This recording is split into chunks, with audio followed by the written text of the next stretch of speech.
Okay, we are live. Welcome to the Embodiment of Soul Care mini podcast.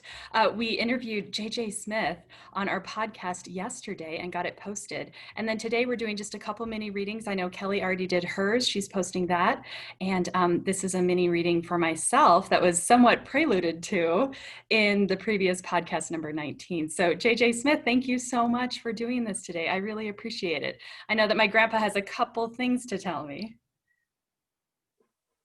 Yeah, that's right, Kasey. And I appreciate you letting us come back today because I know last night we had kind of started to step into the idea of doing the readings, but at 10 o'clock at night, that is just not my strength. I was telling Kelly I am at my best in the afternoons. So that's when I try to do most of them. So I appreciate you letting us come back. Yeah. So, and I am just going to look at my notes for a little bit, Kasey, because before we got on the phone today, I was starting to have some information come through from your grandpa. And because I was reading you and Kelly back to back, I wanted to make notes so I didn't have the information crossing of who I was talking to. Okay. So, and then as we do this and go through the validation process, so I'll ask you questions and I'll just say, like, does that make sense? And you can just tell me yes or no. And what that does is if it's yes, because a lot of times spirit will give me information that doesn't mean anything to me, but it means something to you. Okay. So by you just telling me yes or no, that way it's not leading me with the information. And in the beginning, I'll tell you what he was telling me. And then from there, we can talk about it a little bit more. Okay. Okay, perfect. Thank you. All right, great. You are welcome. Oh, it's showing my internet connection is unstable. So I'm going to give it just a second. There you go, to click back in. So you can hear me with the internet connection. So with your grandpa, now, was this your dad's dad? It's my mom's father. It's your mom's dad. Okay. I was getting that he was like a builder or had something to do with lumber. Does that mean anything? Oh yeah, he was a forest ranger and he did landscaping. But yeah, he worked in the mountains of the Black Hills. That's what I want to say. He worked in the Black Hills of South Dakota. So that's very funny because so he did have something to do with lumber. Yeah. And the next thing it says, I feel like you lived further away, so you would actually like go and visit them on vacations. Mm-hmm. Yep. And they would come and see us a lot. Is that right? That's right. Okay. In their RV and things like that. Yeah. Okay. And he was also making me feel like he liked to fish. Is that correct? You know, I would have to ask my mom. I don't know, but since he loved nature, my guess would be, yeah, that totally sounds like something he would have done. He had 3 sons, so I can imagine they would have done things like that.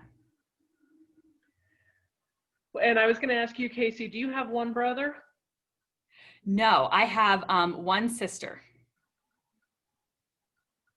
You have 1 sister. That's interesting because he was making me feel like I'll go back to that, but he kept showing me a picture of like walking through the forest with a boy and a girl, and I thought that would have been you and a brother. Was that possibly his kids? Yeah, I bet that was my mom and then one of her 3 brothers. So there was 2 older brothers than her, then a younger brother. Okay, because he was showing me him walking through the forest with a young boy and girl, like, I don't know, 6 and 8 or something around there. Yeah, that would be that would be about right. Okay. And I feel like he was very wise and solid, like that was his personality. And he didn't talk a lot, but when he did, what he said was really worth listening to. Does that sound like his personality when he was alive? Oh, definitely.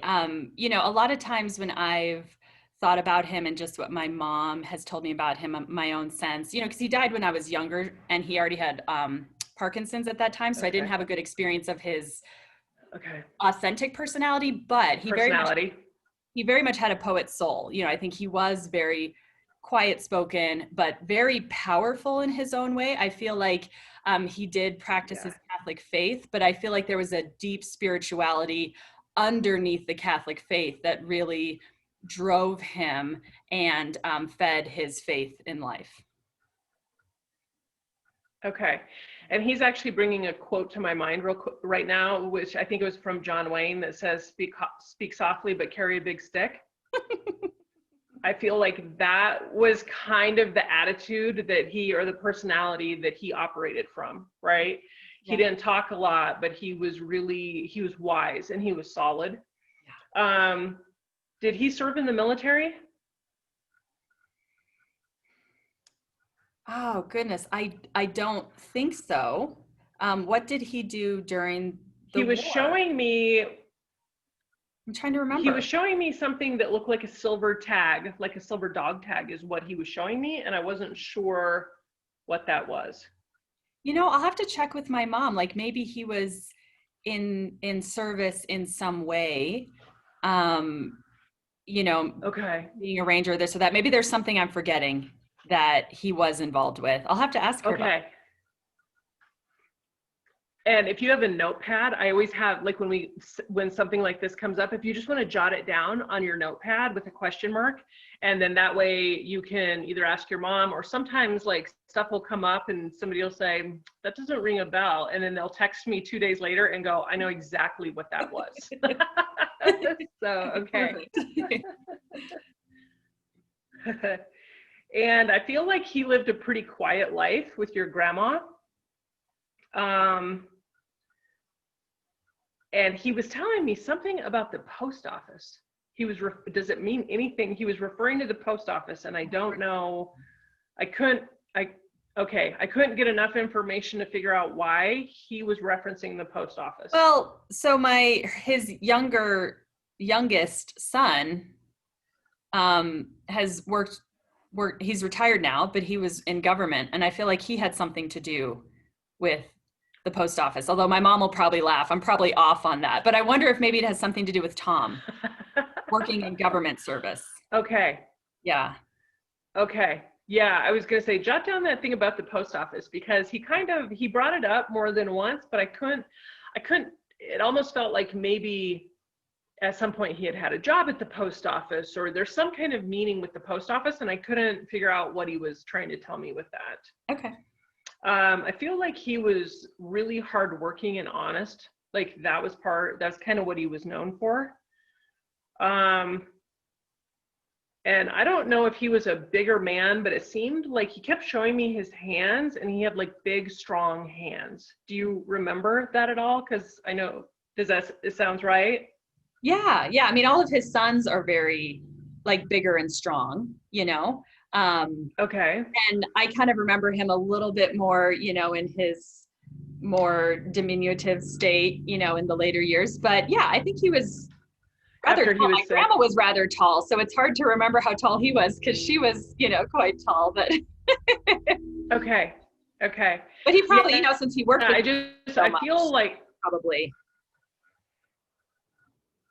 Yeah, and keep in mind, when spirits are showing me a picture of themselves, they always typically show me when they were like in their prime, right? Like at a point in their life that they like to remember, not when they were ill. I almost never see a spirit when they were ill, unless their passing was traumatic, like their loved one was there, and I'm seeing how their loved one saw them, because that's an upset to their loved one. But typically spirit shows me themselves like when they were at their prime, or when they felt like they're most healthy. But yeah, I keep seeing where like he just had these big, strong hands, and then he kept just bringing up like carpentry or wood. And at the time, I couldn't tell if it was a job or a hobby, but obviously the wood or the carpentry, that had to do probably with the Forest Service, if that was his job. Yeah. And I need to ask my mom, I don't remember if did he like carve, you know, figurines or something like that? I'm trying to remember if that was a hobby of his. It might've been. I'll have to ask her. Okay. Something with wood. Okay. It also relates to the object and then I'm holding right now. Oh, it does. It does. Okay. What are you holding? Do you want me to show you? Show the viewers? Yeah. Oh, that's hysterical. Isn't that great? Did he carve that? So he did not, but when his wife passed, my grandmother passed about 2.5 years ago. And my grandma and I shared a very special spiritual connection. She knows that things are very sacred to me and how I honor my own faith and honor her faith. And so this was the one thing she told me. She said, you have to take this figurine, I want you to have it. And that he had given it to her as a gift. And it was very special to her. And she wanted to make sure that I was, keeping it and taking care of it. She trusted me to steward it well. So he didn't carve it, but he did buy it for her on some special trip that they took. Okay, so I was going to say, so wood and carpentry would make sense with what you're holding. Yeah. Okay. Wonderful. And I already told you about when he was showing me the picture of him walking through the woods with that little boy and little girl. So we've already talked about that. And then it says something about your mom's dad. Well, that would be him, right? This is your mom's dad that I'm interacting with. Okay, so that's what that means. Something about your mom's dad. Oh, that's grandpa. That's who the notes are from. And that's really funny. And then the other thing, right when you were getting on, and I'm going to shift gears just a little bit right now, if that's okay. Yeah. But right when you were getting on, I felt like that you typically have a very strong faith, right? Faith in God, faith in the afterlife, things of that nature. But he was making me feel like you've been struggling with your faith a little bit lately. Does that ring true at all? It's like you have a lot of unanswered questions. And that's what's making you struggle, right? Is because something that's going on with these unanswered questions are making you almost not really doubt it, but you keep trying to look at it harder, trying to get an answer. And then when no answer comes, you feel kind of let down. Would that sound right? That's so interesting. I would say, because since Kelly and I have been doing this podcast, it's been an opportunity for me to try and speak what I do believe or what is true for me, which has been really interesting. And I realized how much I'm attached to answers, and because I've always wanted to figure it out, figure out why it's life the way life is, why do people suffer? Why is there suffering in life? I've always tried to get to the root of that. And what's really beautiful is I want to say maybe it was one of our podcasts, started with number 14 and then through the next couple. Anyways, I just was seeing how attached I was to my own answers. And then I would have to fit it in a certain box. Even interviewing you yesterday, on the podcast, it's like, you could tell, it's like, how does this work? And how does that go? And, I was trying to kind of line up, okay, so there's these levels and then you do this and then you die and then this happens. I do have that part of me that wants to figure it all out. But then I also have this part of me that's becoming more dominant. And I think what he's trying to tell me is keep nurturing this other part, which is what came to me. I read it a couple months ago. It was called The Great Mystery, just calling God and how everything works, just all of it, the universe, any of it, right?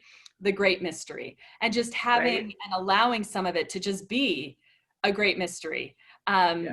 Without having the human brain try and understand it, but allowing my heart to understand it, even if I don't have words, I'm on the podcast and I'm trying to speak words for what I believe or what my faith is. And I think what I'm understanding right now, what he's telling me is even if you can't speak it, you can know it and you can own it and you can embody it and have that be enough.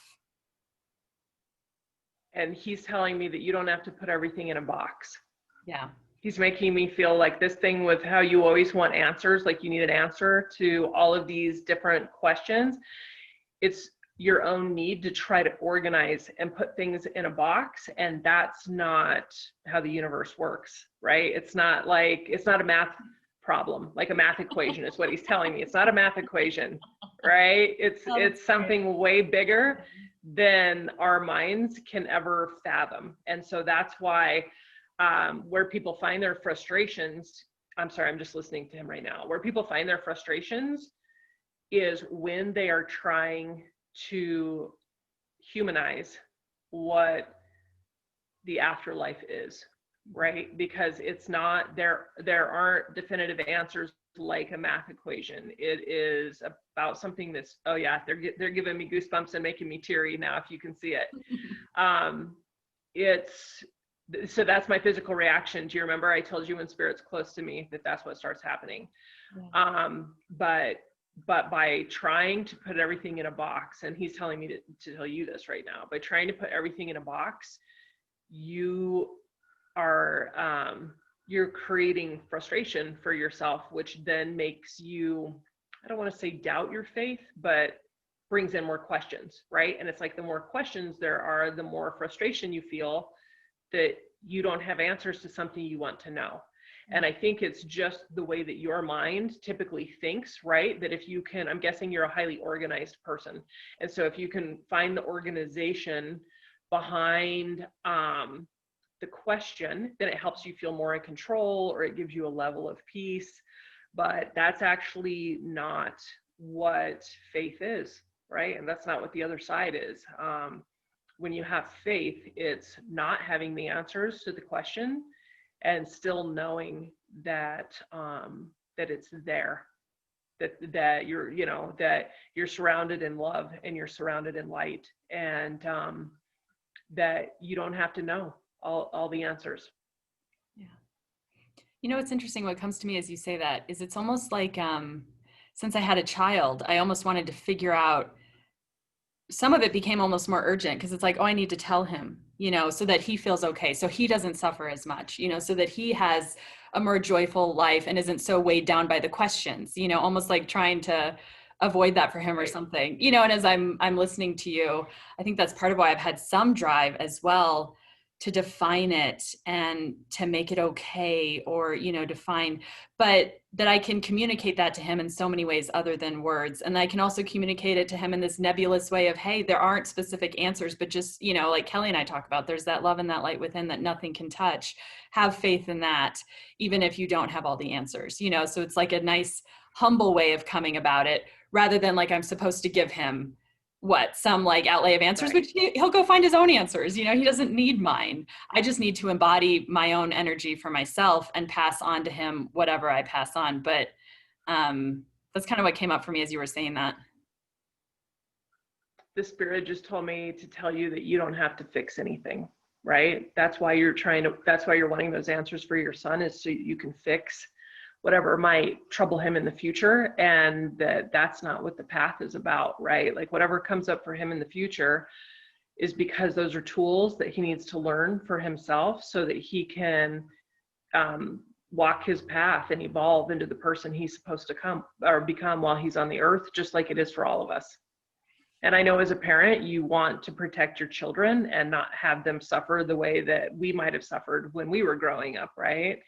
But that's ultimately what's brought us to where we are right now, was some of that suffering. That if you have no suffering, you don't appreciate the joy of when you have it.